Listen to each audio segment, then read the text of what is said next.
Ketika banyak ulama yang berbondong-bondong ikut mendukung perjatuhan pemerintahan Bashar al-Assad, justru Syekh Al-Buti melakukan sebaliknya.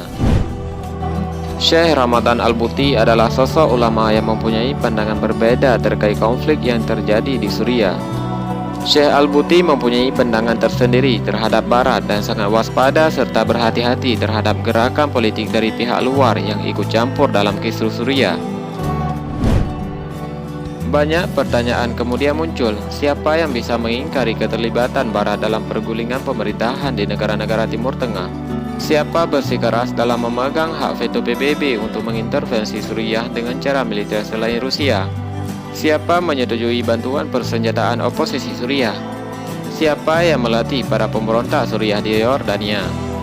Tentu saja jawabannya sangat jelas bahwa ada campuran tangan Barat dan Zionis.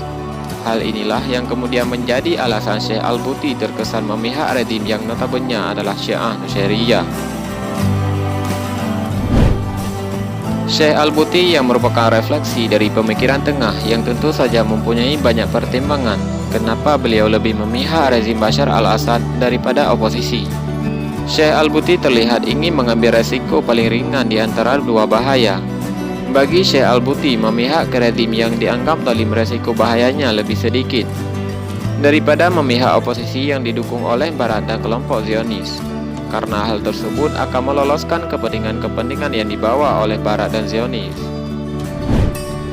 Khutbah Jumat Syekh Al-Buti pada tanggal 8 Maret 2013 telah menimbulkan banyak polemik di tengah masyarakat Muslim Syuriah pada waktu itu. Karena sosok Al-Buti yang selalu mendakwahkan perdamaian serta nilai-nilai tasawuf untuk kembali berserah diri kepada Allah Subhanahu wa taala. Dalam khutbah tersebut, Syekh Al-Buti menyerukan untuk membela rezim yang berkuasa, padahal rezim yang berkuasa pada waktu itu dianggap telah banyak membuat kerusakan dan menumpahkan darah rakyat sipil yang tidak berdosa. Untuk menjelaskan khutbahnya tersebut, Syekh Al-Buti mengatakan dengan panjang lebar bahwa beliau sejak awal telah dituduh memihak kepada pemerintah. Tuduhan tersebut muncul karena beliau tidak setuju dengan ajakan unjuk rasa di jalan raya. Beliau tahu bahwa semua itu hanya strategi untuk memporak-poranda Suriah, dan hal tersebut benar dan telah terjadi. Karena hal tersebut, Syekh Al-Buti dianggap sebagai anti rezim Bashar al-Assad. Padahal kalau dicermati, sebelum terjadi konflik, Syekh Al-Buti juga banyak mengkritik kebijakan-kebijakan yang dikeluarkan oleh Bashar al-Assad. Konflik Suriah dalam pandangan Syekh Al-Buti tidak lepas dari campur tangan Barat, Amerika Serikat dan Zionis, dengan menjadikan kelompok Al-Qaeda sebagai tangan panjangnya.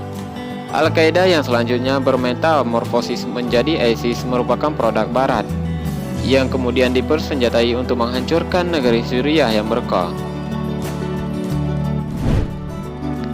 Dalam khutbahnya yang terakhir 15 Maret 2013, tepatnya seminggu sebelum Syekh Al-Buti wafat karena serangan bom yang terjadi 21 Maret 2013, beliau menyatakan bahwa tidak ada pilihan selain mempertahankan tanah air dari agresi Zionis. Beliau sadar bahwa Israel semakin tertekan dalam upaya memperluas wilayahnya di Palestina, sehingga tidak ada pilihan lain kecuali mencaplok tetangganya yang lain, dan yang paling mungkin adalah Suriah jika dibanding Mesir dan Yordania. Apa yang dilakukan oleh Syekh Al-Buti adalah sebuah ijtihad politik dan juga tidak memaksakan orang lain untuk mengikutinya. Beliau hanya menekankan untuk memerangi kepentingan asing yang berlindung di balik oposisi yang mempunyai misi tertentu terhadap Suriah. Kerusuhan yang telah terjadi di Suriah adalah fitnah, karena Rasulullah SAW juga pernah bersabda tentang fitnah yang terjadi di negeri Syam. Beliau mengatakan akan terjadi sebuah fitnah di Syam yang dimulai oleh permainan anak-anak. Kemudian tidaklah reda di suatu tempat, melainkan timbul lagi fitnah di tempat yang lain. Fitnah ini tidak habis sehingga terdengar panggilan dari langit, ketahuilah bahwa pemimpin kalian adalah si fulan. Apa yang disabdakan oleh Rasulullah SAW sesuai apa yang terjadi sebelum konflik Suriah, yakni banyak anak-anak yang menulis yel-yel di dinding, sehingga ditangkap oleh aparat dan kemudian membuat marah masyarakat umum. Terjadilah gelombang unjuk rasa sehingga keadaan Suriah porak-poranda seperti sekarang. Syekh Al-Buti telah memberikan pelajaran penting bahwa ijtihad politik seorang ulama pasti sudah melalui berbagai pertimbangan yang sangat panjang dan dalam.